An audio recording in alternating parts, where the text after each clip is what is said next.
بسم اللہ الرحمن الرحیم۔ آج کل ٹیسٹ ٹیوب بیبی کا مسئلہ ہمارے ہاں چل رہا ہے۔ بعض جوڑے ایسے ہوتے ہیں اولاد نہیں ہوتی، بڑے پریشان، اب وہ کیا کریں جی؟ قرآن و سنت کی روح سے ان کے لیے کیا حکم ہے؟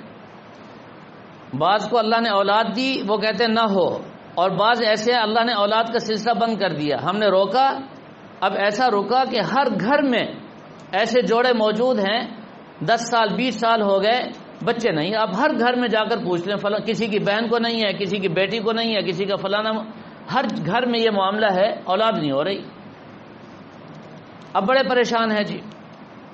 ابھی ایک صاحب نے مجھ سے مسئلہ پوچھا اس حوالے سے، تو میں نے ان کو بھی عرض کیا، آپ کو بھی سمجھا دیتا ہوں، اگر ایسا کوئی جوڑا ہو، کوئی مسلمان ڈاکٹر اگر شوہر کا مادہ تولید لے کر اس کو کیمیکلز وغیرہ لگا کر اور چند کچھ مراحل سے گزار کر وہی اپنے شوہر کا وہ مادہ اب اسی کی بیوی کے رحم میں رکھا جائے تو شرعاً اس کی گنجائش ہے، شرعاً اس کی گنجائش۔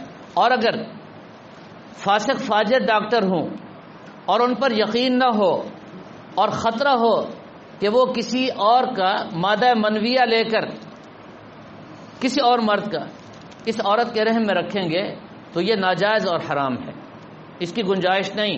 ایک بچہ نہیں 100 بچے قربان کیے جا سکتے ہیں، حرام کام اس کی اجازت نہیں ہے۔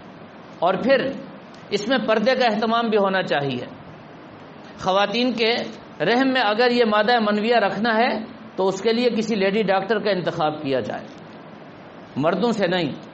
یہ چند احتیاطی تدابیر اختیار کر کے اگر یہ عمل کیا جائے تو اس کی گنجائش ہے۔